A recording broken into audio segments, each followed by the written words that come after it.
Hey guys, it's Stratus here, and today I'm starting with my very first episode of my new series on budget loadouts for Counter-Strike Global Offensive. This is the first episode. This one will focus on, in my opinion, the best skins for each knife that you can buy off the market for under $300. So yeah, let's get started. So up first, we have the Bayonet Slaughter in factory new condition. You can get this for right now about $295 on the market. Might change a bit, but in my opinion, like, this is I love the Slaughter skin. It's just one of the best looking you can get on knives, and they're not crazy expensive compared to Dopplers and Tiger Tooths and all the other chroma skins you can get. But yeah, first up we have the Bayonet Slaughter in factory new condition. Alright guys, up next we have the Butterfly Knife Fade factory new.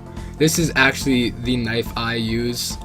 I think it's one of the best knives you can get, period, for under 300, and especially the best butterfly knife for under 300. I think you can get for about $275 on the market right now. It's just such a sexy looking knife, and I'm in love with it. In my opinion, best butterfly knife under $300. Alright guys, and then for the Falchion knife, it's a pretty cheap skin, or a cheap knife, because I've heard not a lot of people really like the Falchion knife. I think it's just fine. I really don't have any specific opinion on the Falchion knife. But for my skin I chose a Stat Track Falchion knife Crimson Web. This is minimal wear, because you know, factory new Crimson Webs go for over $1,000, and especially in Stat Track. But I couldn't really find a really nice non-Stat Track skin for under $300. So, I mean, this one will run you about $260. I mean, if you really like the Falchion knife and you're determined on setting, you got like $300 to spend, then I mean, you still have like $40 left over to buy some other skins. But yeah, this is my choice for the Falchion knife. And for the flip knife, we have the Marble Fade factory new. This will run you only about $200, because, and I don't know, this should be like easily like a $300 skin, but again, it is a flip knife. It's not the most desired knife in the game. Not a lot of people like it. I love the flip knife. I mean, I don't get why people hate on it. Maybe because it doesn't have any cool animations like a Karambit or a butterfly. But yeah, the flip knife Marble Fade, you can get for about $200 on the Steam market, and you'll still have a ton of money left over to spend on other skins like an AK and an OP and all that. So yeah, this is my pick for the flip knife. And here we have the gut knife, basically the ass end of knives in Counter-Strike. I mean, maybe some people really like gut knives and they really want to spend $300 on a gut knife. And if you really want to, in my opinion, factory new Ultraviolet. Now for the Ultraviolet skins, factory new is pretty rare to see, so that's why this costs $300.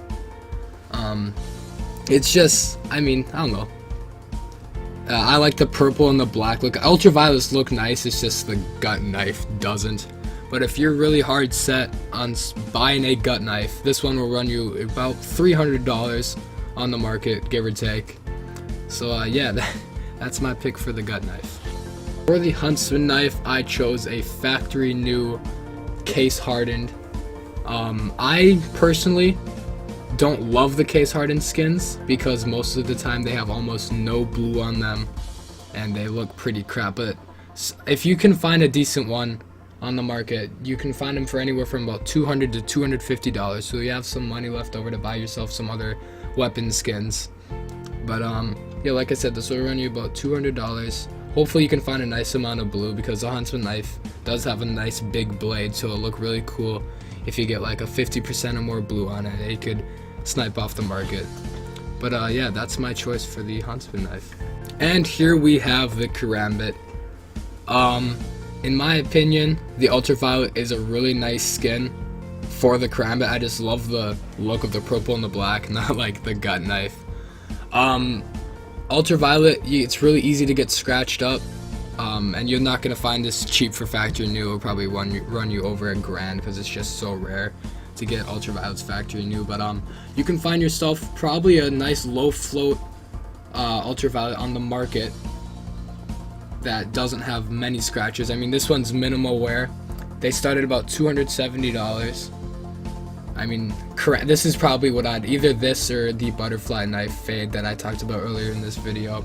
These are like my top two that I would have to choose from. I mean, of course, the Karambit is just the most sought after knife in the game, and in my opinion, this is the second best knife you can get for under $300. And for the M9, I have gone with a minimal wear Knight.